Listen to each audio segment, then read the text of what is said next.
this is nice because for our viewer, I mean, this, you know, Crando's a great player, plays at USC, and this mistake happens an awful lot. Now, I want come over and take a look at this. So, just again, Kev, can you see this all right? Mm-hmm. You know, Cam's hips are more over his ankles. You know, yours are sitting back a little bit. That's why your hand path is going to get off. Do you see that? Mm-hmm. The hands get away from that straight line.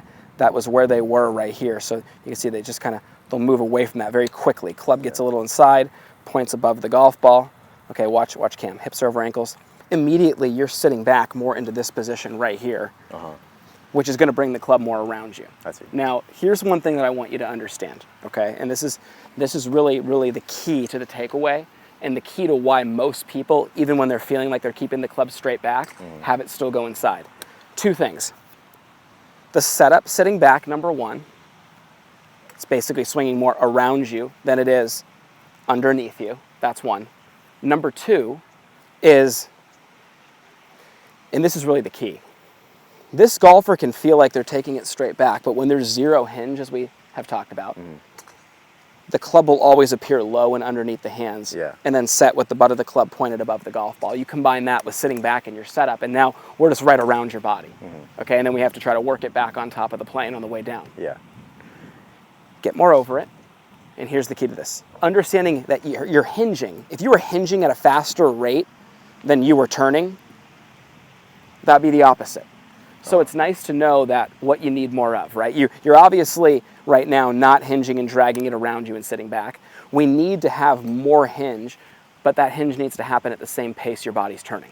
We're going to see that if there was a straight line on your toe line and your hands were hanging here, they wouldn't just move down that line. They're moving this way around you. And the club wasn't hinging, so everything's getting deep and behind you.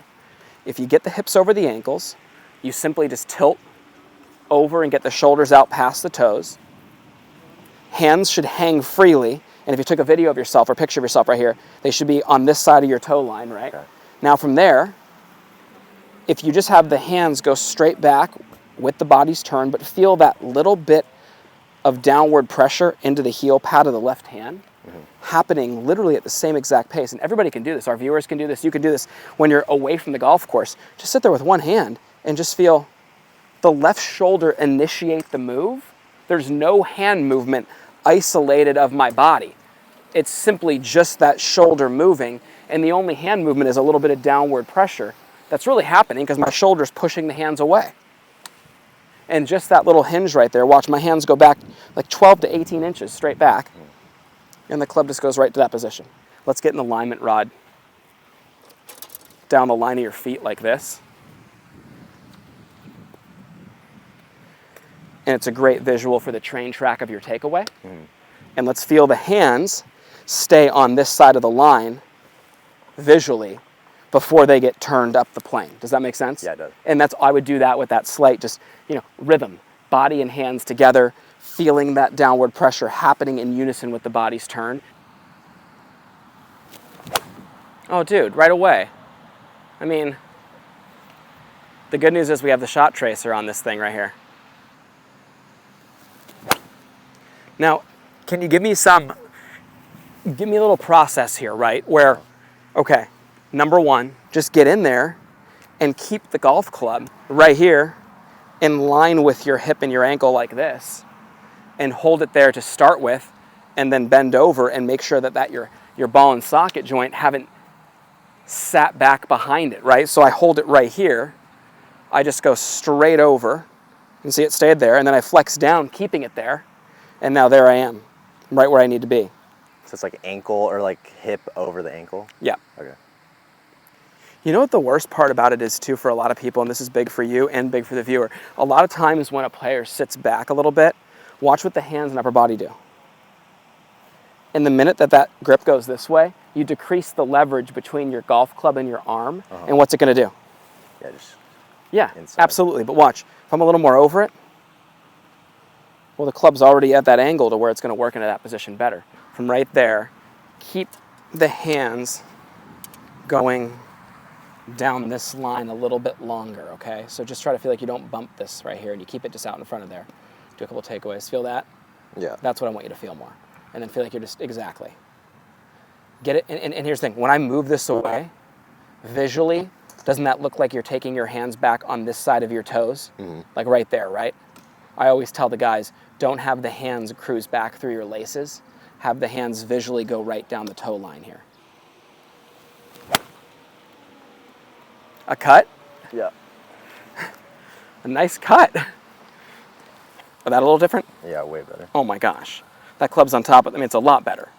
You know, you look at where we started today, the hands were already back here by the pocket with the butt of the club pointed above the golf ball. I mean, what a better position that is. And here's the thing. Look, oh my gosh, look how much better that is right on top of it. Right on top of it. So here's the thing. The setup alone, think about the two things. Just the hips over the ankles and just the, as we talked about, the hips over the ankles, setting the golf club at the right level, at the right angle from your body. And then you just work on having that club down the line of your feet and work on making sure that your hands are staying on this side of the rod right here. And then being able to turn from there, everything's right in front of you, okay? Now it's just that one rehearsal that keeps it back smoothly and slowly, right there. Awesome, bud. And you know what you're doing? You're getting back to that same exact spot and you're just making a nice turn from there.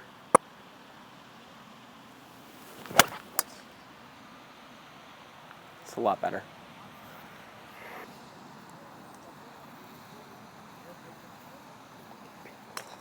So here's my thing when you do that.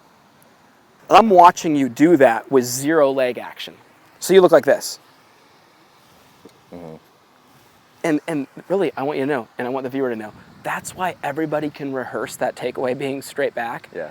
And then no matter what, it will always feel like it goes this way when they film it. It's because the minute they take that swing, back goes. And I want you to incorporate your legs in that. Ooh. Man. Like I felt like the rehearsal was like more realistic. Well, that's, you know, it's funny. I was just going to say that to you. I was watching you rehearse that one. I'm like, okay, you look like you actually at any moment are going to take that back and hit it.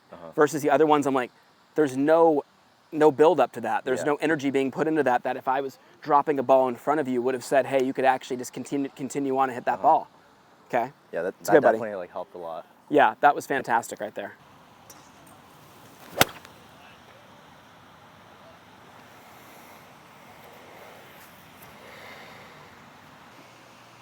How's that feel, bud? A lot better. A lot better, right? Yeah. Like before, I kind of felt like I was just kind of like guessing. The club was just floating back there. Yeah. It never was set in your hands. The low hands down the line, that's what's setting the club, right? And then if you can just have that, the rest of it all paired with it, meaning that slow build of everything just winds up together, you know, and it's so good for you. So run me through your process in your terms, you know, for the viewer too. Kind of run us through exactly what you are doing over the golf ball and what you feel like your process is.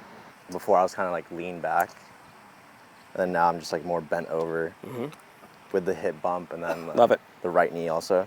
And then just with the hands, just like longer down like the hand line. Absolutely.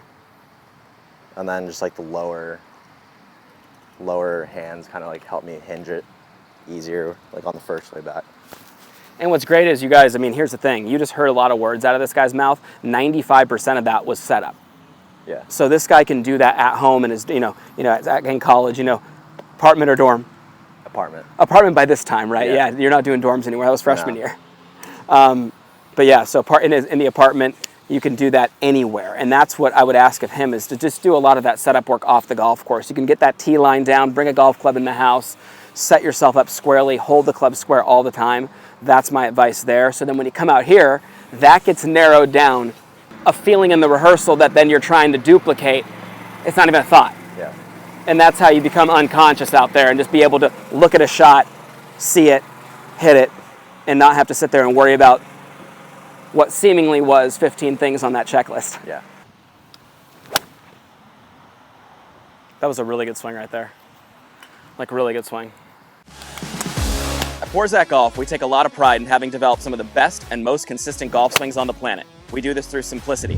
Our Full Swing Masterclass will take you on a step-by-step, easy-to-understand process on how to get your golf swing better than ever. Join the many before you who've utilized our Full Swing Masterclass to take their games to the next level and beyond.